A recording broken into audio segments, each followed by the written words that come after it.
akan menghormati, saya mengucapkan terima kasih atas kehadiran Bapak dan Ibu, atas kesediaan waktu meluangkan waktunya bersama dengan kami di sini. Sungguh kami mengapresiasi kehadiran Bapak dan Ibu atas dukungan yang diberikan kepada kami di sini. Sebelum kita mulai Bapak dan Ibu, pertama sekali kami mengucapkan atau menyampaikan sebuah pantun kepada Bapak dan Ibu. Bunga mawar di taman yang indah, harum semerbak sepanjang waktu. Kami mengucapkan banyak terima kasih atas kehadiran Bapak dan Ibu dalam materi pembebasan calon guru penggerak angkatan 10 Provinsi Sumatera Utara SMP 1 Bapak 1.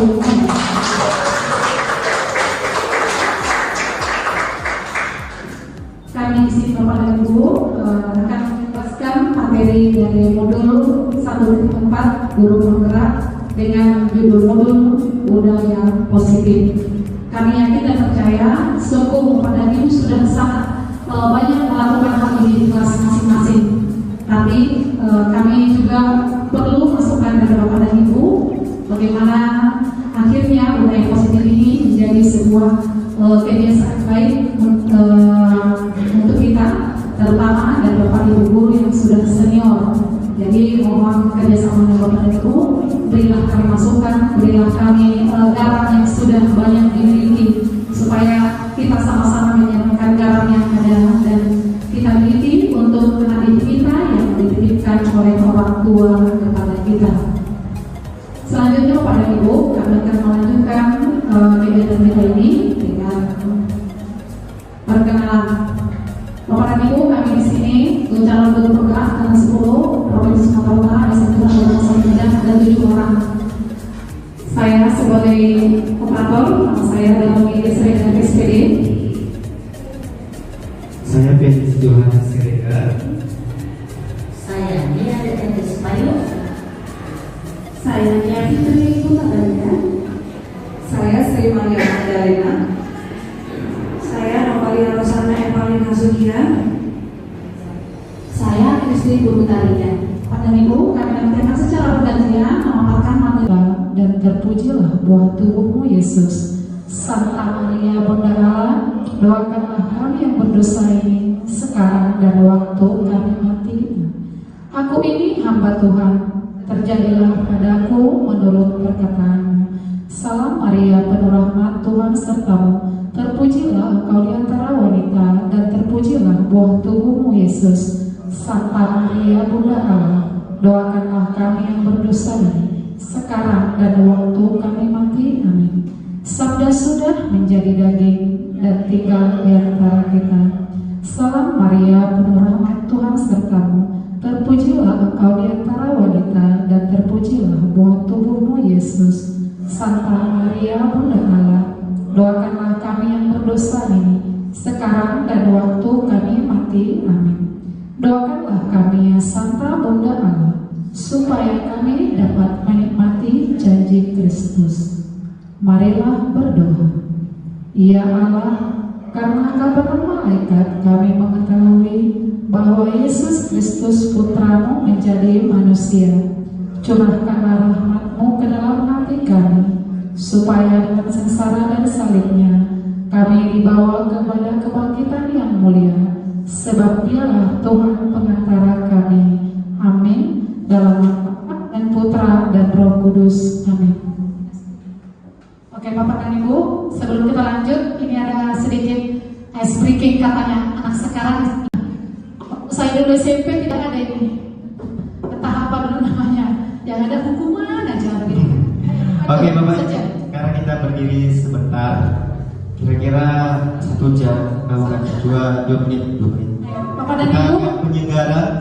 Tadi kita sudah capek duduk ya kan, pengawas. Habis itu kita lanjut lagi capek mendengar. Nah kali ini kita bakar semangatnya. CGP yang menjadi leadernya. CGP yang menjadi leadernya. Ayo Bapak dan Ibu. Betul sekali. Pak Penima boleh direkam dari situ ya.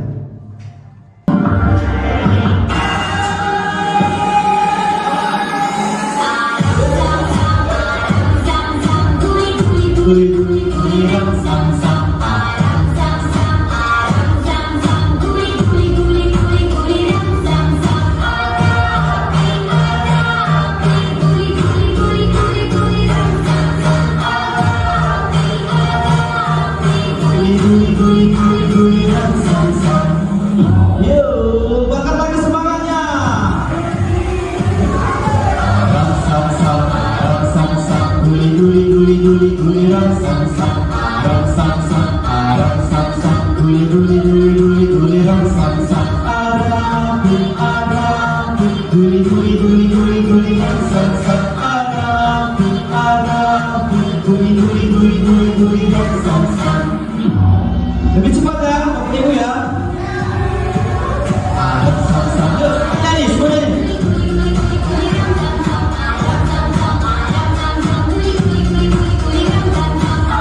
Oh,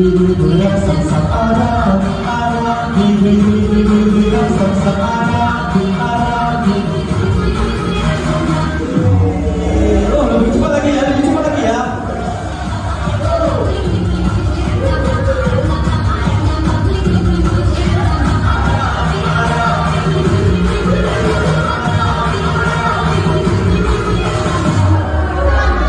Oke, Anissa. Tepuk tangan dulu untuk kita semua Bapak Ibu. Yes, apa tadi Bu? Ketika tadi lakukan ice breaking itu terikat dengan guru SMA saya dulu. Katanya begini, nanti kalau buat helm, ketika kamu pengusaha, buatlah helm yang bentukannya di lutut katanya. Kenapa Pak? Karena otakmu di lututmu Bang. Jadi saya merasa apalah itu ya? Apakah tindakan guru itu memberi saya motivasi untuk jadi pengusaha helm yang benar? Atau apalah seperti itu kira-kira? Jadi semoga hasil kita tadi bisa membakar semangat kita. Mari lanjut Bu. Baik, Bapak Ibu hebat. Di sini saya akan melanjutkan materi berikutnya, yaitu tentang segitiga restitusi. Bapak Ibu, saya harap dengan Ketika ada segitiga sama kaki, ada segitiga restitusi. Semoga tidak orang apa segitiga cinta segitiga ya, tidak ada cinta segitiga. kalau dari segitiga sama kaki Bu, pasti Pak Tanjung yang maju di sini. Oke, matematika berkolaborasi. Oke, baik Bapak Ibu. Tadi kita sudah mendengarkan dari teman-teman CGP lainnya tentang kontrol guru dan kebutuhan dasar manusia. Nah, Bapak Ibu, di sini kita akan membahas tentang segitiga restitusi. Dari yang dipertanyakan Ibu Silahen, disinilah nanti mungkin kita akan bisa menemukan bagaimana solusi kita menangani siswa dengan berbagai macam permasalahan. Bapak Ibu, restitusi ini pertama kali dikembangkan oleh Diana Bosen yang dikembangkan berdasarkan teori kontrol dari William Glasser. Bapak Ibu, segitiga restitusi yaitu proses yang dikembangkan berdasarkan dialog antara guru ataupun orang tua terhadap peserta didik untuk menciptakan siswa yang mandiri dan bertanggung jawab. Nah, Bapak Ibu, yang perlu kita garis bawahi di sini adalah siswa yang bertanggung jawab. Artinya, siswa harus mampu menyelesaikan masalah yang dia buat sendiri. Selama ini kan Bapak Ibu termasuk saya, ketika ada siswa yang kita temui bermasalah, kita langsung apa masalah Pak? Kenapa kamu begini? Kenapa kamu begini? Jumpai dengan Kristina, GPK. Seperti itu kan Bapak Ibu. Nah, kita kebanyakan seperti itu tanpa kita beri peluang ataupun kesempatan kepada anak tersebut untuk menyelesaikan masalahnya sendiri. Bapak Ibu, segitiga restitusi ini adalah solusi untuk anak-anak seperti yang saya bilang tadi, menyelesaikan masalahnya sendiri, dan kita di sini berperan sebagai manajer. Di mana ketika guru berperan sebagai manajer, maka aspek yang dikembangkan adalah aspek motivasi intrinsik. Nah, dengan adanya motivasi intrinsik ini, maka akan tumbuh nanti dalam diri siswa nilai-nilai kebajikan, sehingga nilai-nilai kebajikan ini menjadi sebuah budaya positif dan menjadi karakter yang baik terhadap diri siswa tersebut. Nah, Bapak Ibu, untuk melaksanakan segitiga restitusi ini ada 3 tahapan. Makanya segitiga, bukan sama segitiga sama kaki ya Bapak Ibu. Oke, nah yang pertama tadi itu menstabilkan identitas. Artinya seperti ini Bapak Ibu, ketika siswa mengalami masalah, kita panggil siswa tersebut. Misalkan siswa saya Sisi ya, ini sering berbuat masalah di kelas saya. Saya panggil dia, tentu di dalam dirinya dia sudah merasa bersalah dan dia pasti merasa gagal. Oh, hari ini saya berbuat kesalahan. Pasti dalam diri ada rasa panik. Saya dipanggil wali kelas saya. Nah, ketika dia merasa gagal Bapak Ibu, kita harus bisa mengubah itu menjadi sesuatu yang membuat dia nyaman sehingga dia bisa bercerita leluasa kepada kita. Artinya di sini kita tidak boleh memojokkan anak itu dengan dia datang langsung kita, kenapa kamu videokan? Bukan seperti itu Bapak Ibu, tapi ada beberapa pernyataan yang bisa kita lontarkan kepada anak tersebut. Salah satunya, Rizkia, kamu tahu kenapa kamu saya panggil kemari? Tahu kenapa? Saya putuskan charger si Fiona. Nah, saya akan memberi pertanyaan. Setiap orang pasti pernah melakukan kesalahan, Rizkia. Ibu pun pernah melakukan kesalahan. Nah, ini adalah pernyataan yang bisa menawar hati si siswa tadi Bapak Ibu, memberikan kepada dia ketenangan. Artinya dia tidak perlu ketakutan untuk bercerita kepada kita. Nah, ada rasa nyaman. Nah, selanjutnya di sini kita akan menjelaskan kepada anak itu bahwa itu juga pernah melakukannya. Tapi di sini kita sudah masuk ke validasi tindakan yang salah. Di sini kita untuk mengetahui apa tindakan Rizkia yang salah, yang fatal, tanpa perlu kita tanya apa rupanya tindakanmu, atau tidak perlu kita melontarkan kalimat-kalimat yang bisa memojokkan anak-anak Bapak Ibu. Mungkin pertanyaan atau pernyataan yang seperti ini bisa kita lontarkan. Kamu tentu punya alasan kenapa kamu melakukan kesalahan itu. Coba jelaskan kepada ibu apa kesalahanmu. Dengan sendirinya dia akan bercerita awal kenapa putus charger si Fiona tadi. Rupanya ketika dia bercerita, dia tidak sengaja berlari-lari. Rupanya tertendangnya putus chargernya. Nah, apa yang terjadi Bapak Ibu jika kita tidak menelusuri itu? Tentu pasti kita langsung pergi ke Ibu Kristina, Ibu Beka langsung. Nah, di sini dia akan bercerita. Nah, setelah kita tahu kesalahannya apa, maka kita harus menanyakan keyakinan. Di sini nanti dia akan bisa mencari solusi apa yang akan dia temukan. Nah, Bapak Ibu, di sini tadi di validasi tindakan yang salah ini dia harus bisa kita yakinkan dia bahwa yang dia lakukan itu adalah sebuah kesalahan. Dan di menanyakan keyakinan ini dia tidak memastikan keyakinan kelas apa yang kita yakini di kelas kita selama ini. Nah, pasti ada di situ keyakinan atau misalkan menghargai orang lain Bu, atau di situ tidak bisa berlari-lari pada sesera Bu. Nah, kita kembali mengingatkan anak-anak itu bahwa kita memiliki keyakinan kelas yang harus kita jalankan. Jadi hari ini keyakinan apa yang kamu langgar? Nah, dia akan mengingat lagi keyakinan kelas. Ya Bu, saya tidak berhati-hati, saya berlari-lari pada saat istirahat. Nah, apakah tindakanmu itu merugikan orang lain? Merugikan. Nah, jadi bagaimana? Menurutmu solusi apa Kak itu? Bagaimana menurutmu biar si Fiona tidak marah? Bagaimana? Dan dirinya dia akan berpikir solusi apa yang saya mampu buat. Bu, saya akan minta maaf ke Fiona. Nanti saya bilang ke mama saya akan charger yang diganti. Nah, itu adalah solusi yang timbul atau yang muncul dari anak itu sendiri, bukan kita yang memberikan solusi. Nah, ketika solusi itu dapat diciptakan anak, maka itu disebut peserta didik yang sudah bertanggung jawab atas kesalahan yang telah diperbuat. Bapak Ibu, ilmu ini pun kami dapat dari pendidikan guru penggerak. Tentu tidak gampang untuk melakukan ini.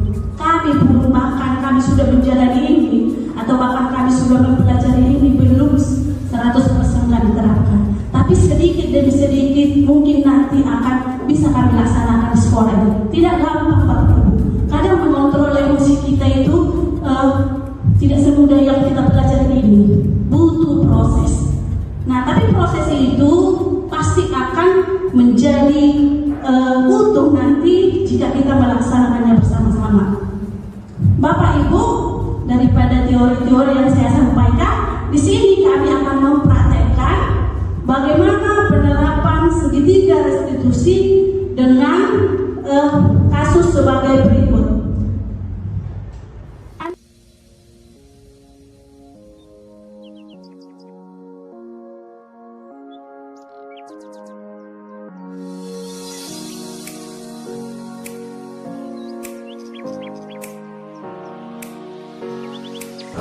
Jadi Bapak Ibu, nanti ada sebuah drama kecil wujud nyata dari teori ini, begitu ya. Kami akan mengajak Bapak Ibu sebagai observer. Nanti ada lembaran yang kami sediakan, kami berikan. Silakan Bapak Ibu membaca dan menceklis apa yang muncul dan apa yang belum. Lalu nanti di akhir drama ini kami akan meminta Bapak Ibu untuk memberikan masukannya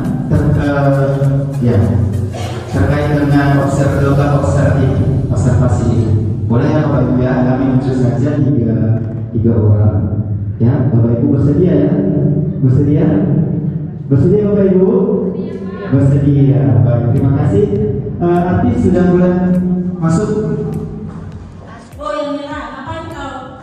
Aku sedih. Kenapa kau sedih? Ya soalnya nilai jelek. Berapa nilaimu? 40. 40? 40? Ih, tinggi kali woy. Kau nilai si Amira tinggi kali. Cuma 40. 40. 40.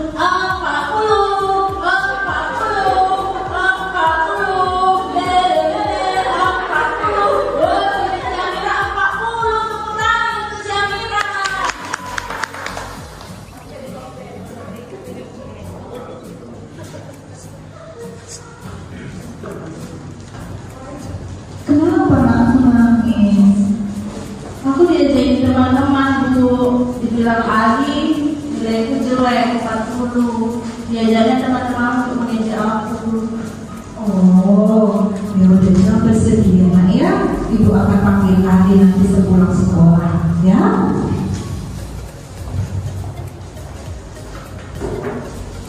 Adi nanti ketemu ibu ya pulang sekolah. Di mana Bu? Nanti kita di ruang BK ya nak ya. Kenapa Bu ruang BK Bu? Ibu mau ngomong sama kamu sesuatu ya. Gawat, matilah dong. Kenapa aku dipanggil itu? Matilah yang SPO lagi. Aduh, kacau. Besok gak sekolah aku. Astaga.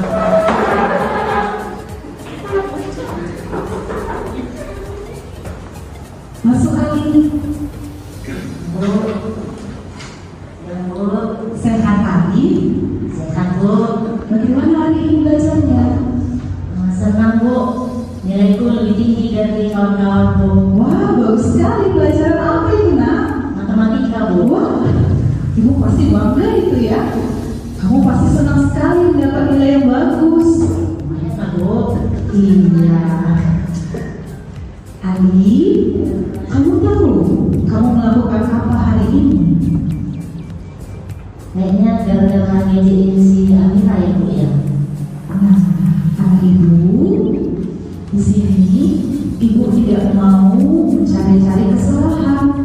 Ibu memanggil kamu ke sini supaya kita sama-sama menemukan solusi. Bagaimana perasaan Amira ketika kamu mengejek dia? Ibu yakin kamu pasti memiliki alasan. Kenapa kamu melakukan itu, nak?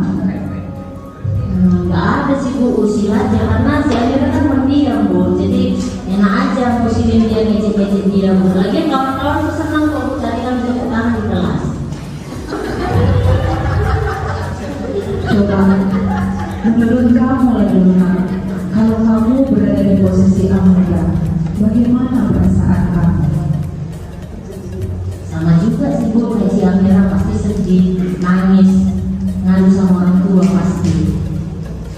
Adi, menurut kamu apa keyakinan kelas yang sudah kamu tidak lakukan untuk Anda? Kayaknya dilarang membuli Bu. Bagus anak ibu. Nah, menurut kamu sudah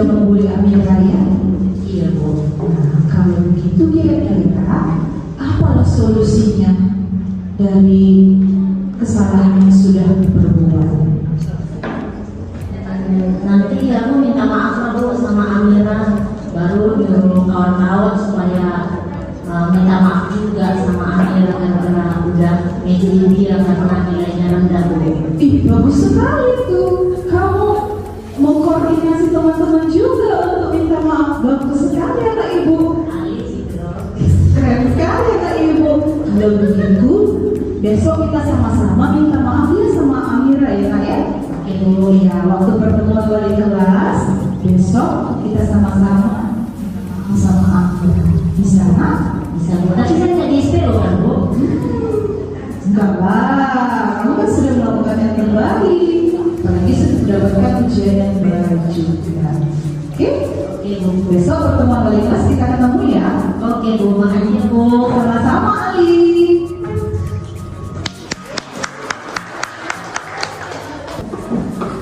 Baik Bapak Ibu, ketika besoknya pada pertemuan wali kelas kita mengingatkan Ali lagi tentang tindakan yang akan dilakukannya kepada Amira.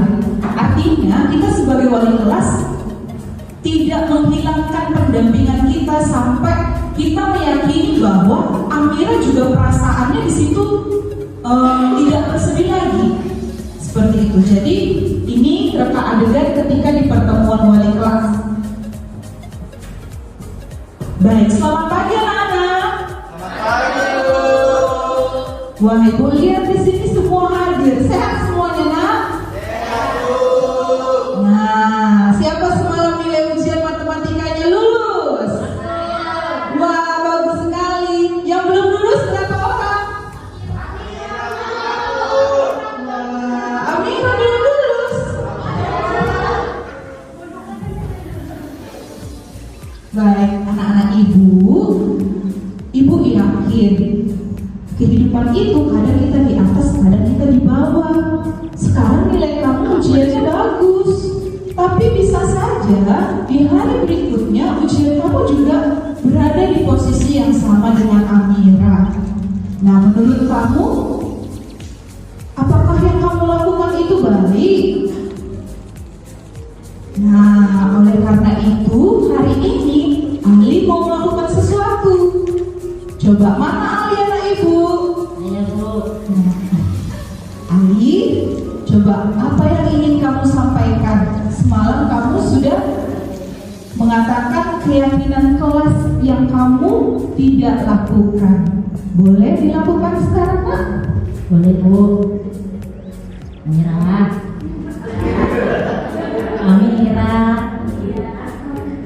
Amira, aku minta maaf ya Amira ya. Semalam udah keje-keje. Memang seperti itu, tukang bully. Tapi Amira, untuk nilai-nilaimu kalau rendah lagi nggak akan keje lagi. Ya Amira. Teman-teman yang lain mana? Kawan-kawan yang lain setuju ya, karena semalam ikut-ikutan ya kalian tepuk tangan. Minta maaf ya kawan-kawan, sama-sama lah kita minta maaf sama Amira. 1, 2, 3. Minta maaf ya Amira. Teman-teman. Wah, bagus sekali. Anak siapa ini semua? Mantap. Nah, jadi Bapak Ibu, di sini kita meyakini bahwa anak-anak yang lain juga mendapatkan kebutuhan yang mereka ingin terima, pengakuan itu. Dan di sini kita bisa melihat Amira merasa tidak sedih lagi. Dia mendapatkan apa yang dia inginkan. Teman-teman minta maaf.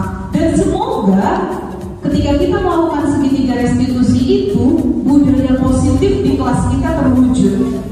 Dengan keyakinan saling menghargai misalnya, menghormati orang lain misalnya seperti itu.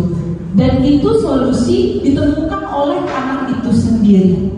Bu, kalau misalnya pertemuan berikutnya nggak si Ali nih, terus kita jadi wali kelas bagaimana? Kita restitusi lagi Bapak Ibu. Nah, jadi itulah peran kita.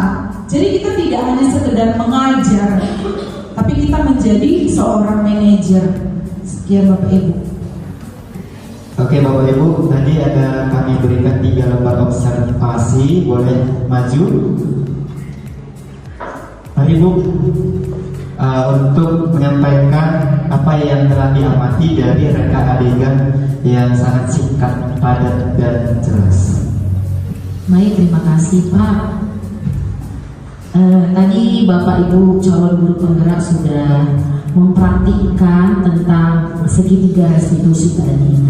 Nah, saya sendiri selama ini mungkin pernah beberapa kali melakukan segitiga restitusi, tetapi memang kebanyakan kita kalau sudah menghadapi siswa yang bermasalah jatuhnya emosi. Apalagi kalau misalnya permasalahannya itu cukup kompleks, jadi kita semakin emosi kalau mendengar si anak, belum lagi dia ngomong itu ada emosi sendiri. Tapi karena segitiga restitusi ini dan dari praktik yang tadi juga sudah kita perhatikan bersama, kita sebagai guru semakin harus menyadari kita harus bisa menjadi penengah, ya, menjadi manajer antara si korban dengan si pelaku. Jadi si korban tidak merasa terbuli, si pelaku juga tidak merasa terhina. Nah, jadi itu yang bisa saya dapatkan dari praktik yang tadi sudah dicontohkan oleh calon guru penggerak kita. Terima kasih. Oke, Bapak Ibu, saya pikir cukup satu lah ya untuk memperhemat waktu karena sudah banyak kali waktunya lebih. Silakan Ibu. Sebelum kita tutup, silakan Ibu Bapak. Baik Bapak Ibu, sebagai penutup kami teringat akan kata-kata Bapak Ki Hajar Dewantara, yaitu guru menghamba pada murid. Di mana maksud di sini bukan kita pelayan murid.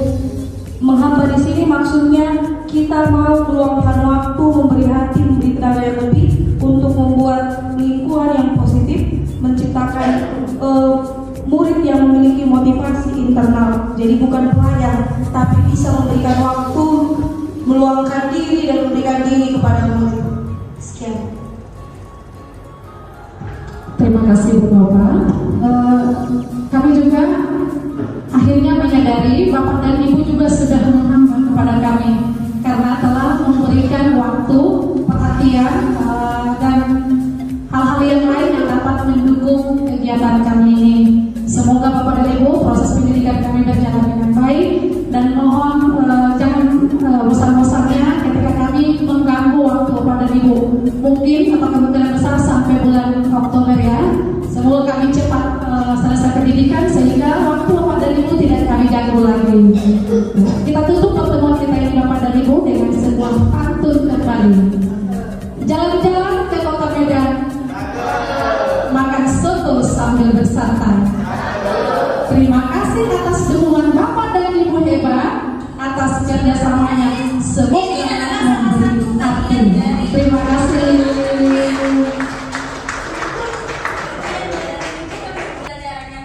Tapi itu adalah hiburan yang mengasah kognitifmu, kan gitu kan? Bahkan di kelas ini ada yang tidak mengetahui kata lidah. Itu secara tidak langsung pengetahuan dan pembelajaran tadi itu mengasah pengetahuanmu. Bahkan kamu bingung pada saat ini menggambarkan perasaanmu, kamu tidak bisa. Tuliskan satu kata yang dapat menggambarkan perasaanmu, kamu tidak bisa. Orang lagi ilmu yang memberi ilmu ini, ilmu itu, ilmu itu. Satu kata untuk menggambarkan perasaan kamu tidak bisa. Satu kata benda yang menggambarkan diri tidak bisa. Benda pun kamu tidak tahu. Ada di sini juga adalah masalah di dalam. Ada benda. Inilah teman-teman masih mau dinaikkan ke kelas A. Oke. Yang kita ini lama. Nah, perhatikan. Hari ini Ibu akan penimbasan tentang budaya positif. Apa itu budaya positif? Kalian tahu budaya positif itu apa? Budaya itu apa? Budaya itu apa? Kebiasaan.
tidak memahami atau tidak mau bergerak dari dalam diri sendiri siswa.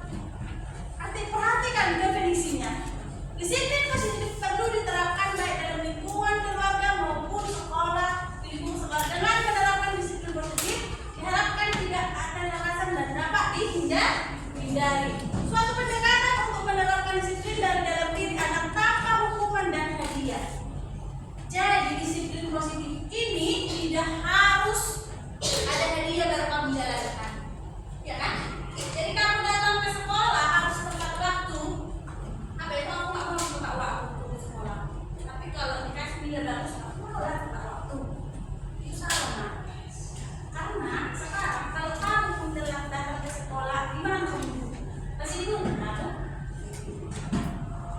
Masih? Siapa hukum? Guru? Dekat kelas.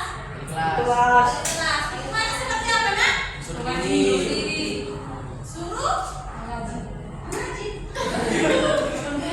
Suruh balik pulang. Suruh apa? Suruh apa? Suruh. Masih ngeri di sini ya.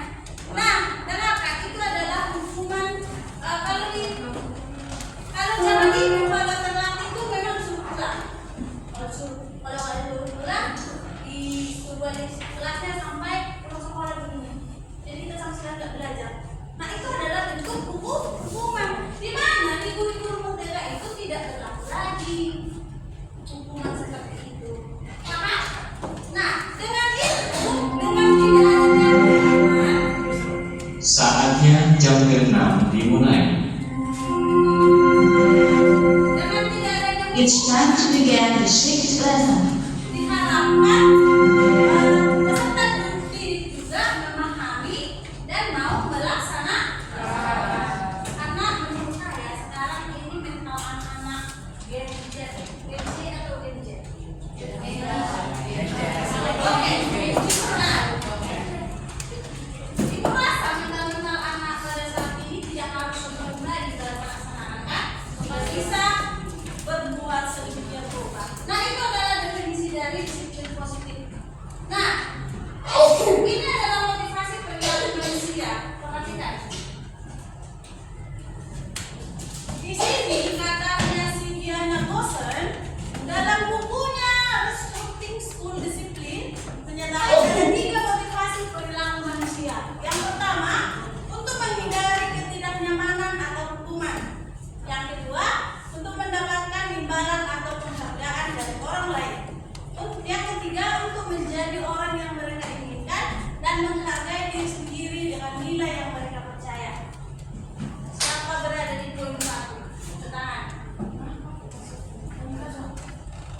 Untuk menghindari ketidaknyamanan atau hukuman. Siapa? Di poin 1. Tangan. Siapa poin 2? Untuk mendapatkan imbalan atau penghargaan dari orang lain. Oke. Yang ketiga, untuk menjadi orang yang mereka inginkan dan menghargai diri sendiri dengan nilai-nilai yang mereka percaya. Siapa? Ada 7 tangan 3 kali berarti dia kepengen ini semua. Itu ya. Oke. Nah, dengarkan. Ini adalah menyatakan disiplin. Jadi gini, Nak. Saya disiplin berarti saya kalau nomor 1 saya disiplin untuk menghindari hukuman. Artinya saya mau datang ke sekolah dengan tepat waktu, saya mau mengerjakan tugas, saya mau piket dengan tepat waktu. Itu saya untuk menghindari hukuman, biar tidak dihukum guru. Berarti itu motivasi dia kenapa dia disiplin, kan gitu kan? Kalau yang nomor 2, dia untuk mendapatkan penghargaan. Saya harus mengerjakan PR, saya harus piket, saya tepat waktu, agar apa? Agar nilai saya bagus. Dan dia mau mengharapkan penghargaan. Sedangkan yang ketiga, untuk menjadi orang yang mereka inginkan dan menghargai diri sendiri dengan nilai-nilai mereka percaya. Yang ketiga adalah memang betul-betul ya saya mau disiplin. Saya memang karakter saya itu disiplin. Datang ke sekolah tepat waktu, mengerjakan PR dan pikir dengan tepat waktu. Karena karakter saya disiplin. Nah itu kesadaran diri sendiri. Jadi yang menunjukkan kamu ada di mana. Ya kan? Apakah kamu mengerjakan PR mau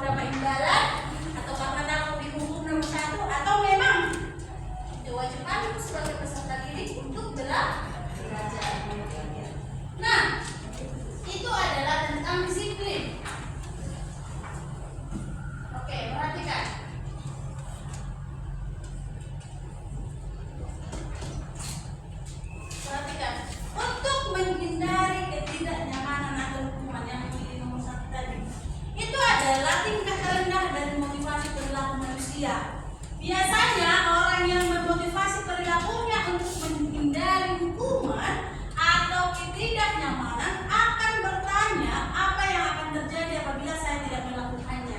Itu tadi yang nomor satu. Berarti dia takut hukuman. Lalu sebenarnya mereka sedang menghindari permasalahan yang mungkin muncul dan berpengaruh pada mereka secara fisik, psikologis maupun tidak terpenuhinya kebutuhan mereka. Bila mereka tidak melakukan tindakan tersebut, motivasi ini bersifat eksternal. Jadi kan saya melakukan mengerjakan tugas saya karena saya takut dihukum matematika saya. Itu dia berarti trauma dia dengan hukuman fisik. Atau saya mengerjakan PR-nya biar saya tidak dipetak-petak profesi Indonesia saya. Berarti itu dia trauma dengan apa? Mental kan gitu ya, karena nah itu yang memilih nomor satu tadi. Jadi perhatikan, satu tingkat di atasnya, di sini orang berperilaku untuk mendapatkan imbalan. Nah, tadi dia disiplin untuk mendapatkan imbalan. Penghargaan dari orang lain, orang dengan motivasi ini akan bertanya, apa yang akan saya dapatkan apabila saya melakukannya? Apa yang saya dapatkan jika saya tidak telah mengerjakan tugas? Apa yang saya dapatkan jika saya mengerjakan tugas di semua bidang studi? Nah, itu berarti dia mengharapkan imbalan. Mereka melakukan sebutan ini tidak untuk mendapatkan pujian dari orang lain yang menurut mereka penting dan mereka letakkan dalam dunia berkualitas mereka. Mereka juga melakukan sesuatu untuk mendapatkan hadiah. Jadi semua yang dilakukan di sekolah ini semata-mata hanya untuk mendapatkan hadiah. Aku harus ranking 1 semester ini karena mamaku sudah menjanjikan iPhone. Itu berarti dia termotivasi belajar hanya karena iPhone. Paham? Nah, oke. Nah, sedangkan tingkat tertinggi dari motivasi adalah untuk menjadi orang yang mereka inginkan dan menghargai diri sendiri. Nah, orang dengan motivasi ini akan bertanya, akan menjadi orang seperti apa bila saya melakukan ini? Mereka melakukan sesuatu karena nilai-nilai yang mereka yakini dan hargai. Dan mereka melakukan karena mereka ingin menjadi orang melakukan nilai-nilai yang mereka yakini tersebut. Ini adalah motivasi yang akan membuat seseorang memiliki disiplin positif karena motivasi berperilaku bersifat internal. Kenapa? Apa perbedaan sifat eksternal dan internal? Kalau internal kan dari dalam, eksternal dengarkan perbedaannya. Saya disiplin. Tadi kan yang gue itu kan bersifat eksternal. Kita tadi mau disiplin karena takut dihukum. Berarti kita takut dihukum orang lain. Berarti itu dukungan dari eksternal. Ya kan? Aku mau ranking 1 karena mama menjanjikan iPhone. Itu eksternal kan? Iya. Tapi saya disiplin karena memang saya memiliki nilai. Saya memiliki karakter yang disiplin dan saya mau melihat cita-cita saya, menggapai cita-cita saya. Memang dari dalam diri saya mau belajar. Itu apa? Internal, tanpa hukuman, tanpa hadiah. Memang dari niat sendiri untuk belajar. Di sini tidak usah kamu pungkiri, pasti ada di sini 60% sekolah setiap pagi karena eksternal. Kalau dibangun mama tahu apa eksternal, ya kan? Tapi kalau kamu udah bangun sendiri, oh saya hari ini mau belajar sekolah, itu internal. Banyak juga di sini karena masuk ke SMP Santo Thomas karena eksternal.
ujian pun nggak peduli dia main game terus, ujung-ujungnya karena dia semua dibilang studi. Itu adalah senang. Nah, penguasaan ini yang banyak di sini. Apa?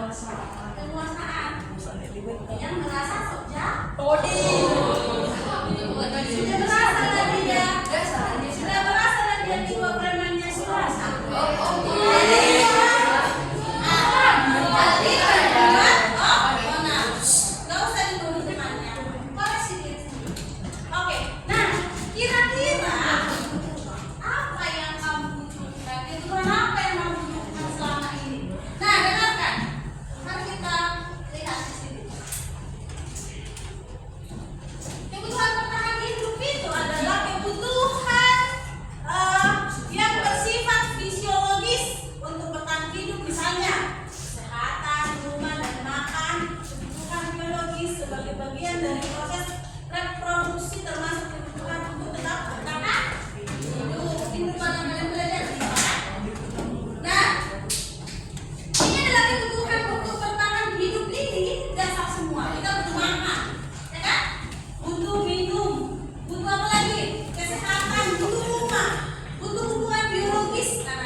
Contoh,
dilupakan